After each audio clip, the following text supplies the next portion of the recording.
Қайырлы күн достар, бүгін өте оңай салат жасайтын боламыз. Менімен бірге соңына дейін қараңыздар. Өте керемет салат. Ең алдымен картопты осылай ашып тазалап аламыз және бауырымызды суда пісіріп аламыз. Картопты пышақтың көмегімен турап алдық.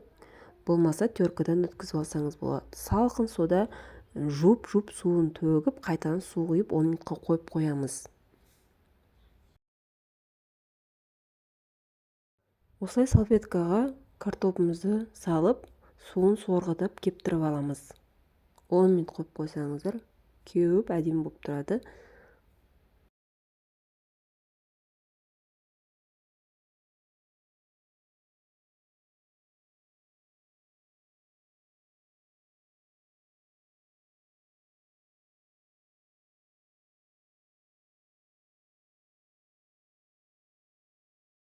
Қызып тұрған майда осы картопты қуырып аласыздар.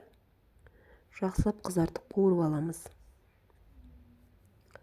Одан кейін жұмыртқаны тоже суда пісіріп алдық. Оны сарысынан ағын алып, бізге ағы керек болады.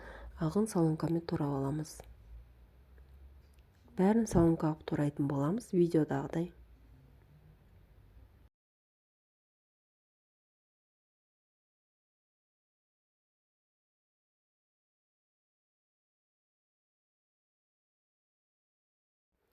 Қиярды да тоже солай ұзынша қылып турап аласыздар. Достар, жасап көріңіздер, өте керемет салат. Ұнап жатса комментарияға жазып кетіңіз. Және көкпияз қолданатын боламыз.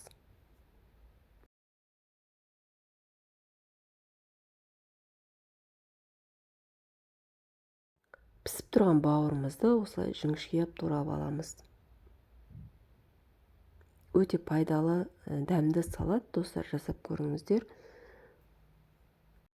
Және мен каналыма тіркеліп, қоңыраушаны басып қойыңыздар. Алда жақсы дәмді салаттар, тамақтардың түрлері өте көп шығатын болады. Морков сәбізді осылай теркадан өткізіп аласыздар. Бөлек ыдысқа салып, тұзын, бұрышын, приправаларын салып, сұйық май құйып араластырып аламыз жақсылап.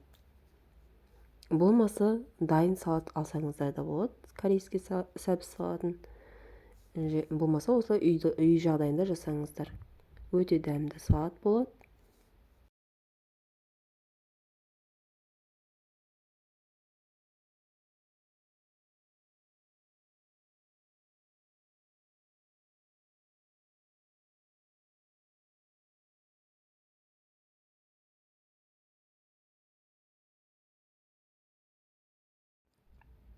Ыдысымызға салатымызды жинайтын боламыз. Видеодағыдай осылай саламыз. Өте дәмді салат, достар. Балалардың өзі жеп қояды да. Жасап көріңіздер.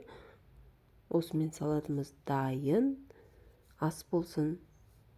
Тіркеліп, қоңыраушаны басып, лайк басуды ұмытпаңыздар.